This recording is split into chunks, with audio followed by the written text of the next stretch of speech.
before we decided to announce the discovery of Harvest Moon. If we could have just kept it hidden away for a couple of centuries, until there was considerably more good sense around the hub, we probably would have done it.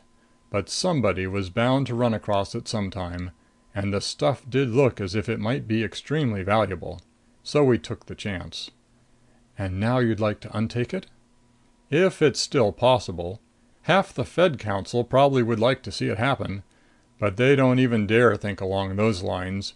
There could be a blow-up that would throw hub politics back into the kind of snarl they haven't been in for 100 years. If anything is done, it will have to look as if it had been something nobody could have helped. And that still might be bad enough. I suppose so. Halati? Yes? She shook her head. Nothing. Or if it is, I'll ask you later. She stood up. I think I'll go have my swim. She still went loafing in Plasmoid Creek in the mornings.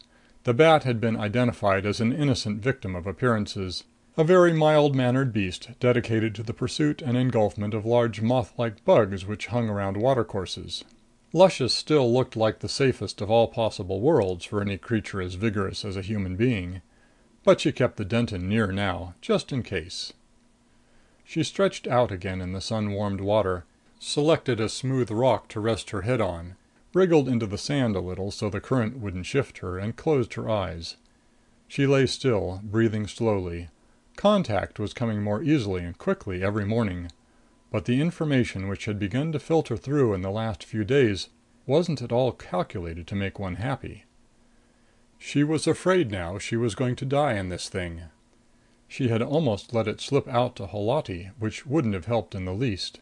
She'd have to watch that in the future.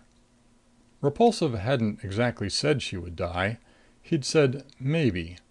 Repulsive was scared too. Scared badly.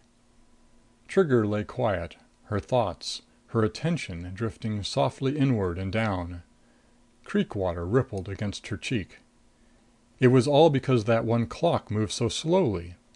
That was the thing that couldn't be changed. Ever. End of chapter 25.